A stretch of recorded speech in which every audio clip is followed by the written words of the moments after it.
Hey folks, let's take a look at this new accessibility rule in Cypress Accessibility. This runs in addition to the Axe-Core rule set, and it helps you find custom components and things like that that might have accessibility problems that are not considered issues in a static analysis scan, but can be revealed by comparing the HTML in the page with the interactions that take place in your tests. So we have a Cypress test here that was recorded to the cloud. We'll take a look at what the test did. It finds elements in various ways. We use testing library find by role. We just use the ID sometimes. And we're able to see these elements in the page and click them and verify some side effects. So this test is just using the buttons. There's no accessibility check in the test itself. However, this rule has a bunch of findings to check out because 3 of these elements are suspicious in that you're clicking on them in the test, but they don't have the appropriate semantics for accessibility. To explain this, let's look at this example first. This is a button element. We're going to open up the DevTools and print out this button, and we can debug it here.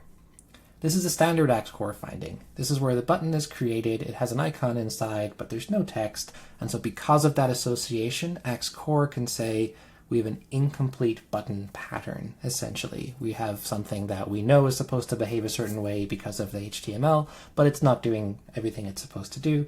And that's kind of a code static analysis check that lets us find this button with Axe-Core.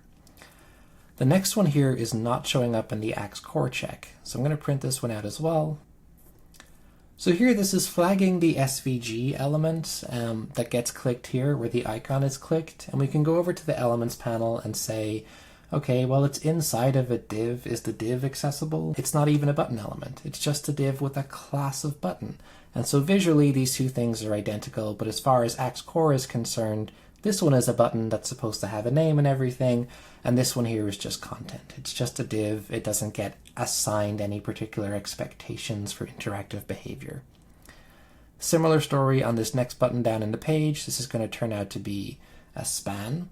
An interesting twist here, though, is this has the role of button, so it's partially fulfilling the button contract. And in our test that we looked at, this is located with testing libraries find by role command. So you might rightly think that this is like, an accessible part of the page, but there's just more to what a button's supposed to have. And so as an element, this is not passing Cypress's check. This is something that deserves a manual review to figure out if you should just switch to the standard button element, which is passing everything. If you're interested in how this would work for you, we have a 1-week trial available, sort of no questions asked, no obligation, no demo call. Just fill out this form and you'll be able to get access to the trial, and then we'll set you up and you'll see how this works with your own Cypress tests and the way that they interact with your application.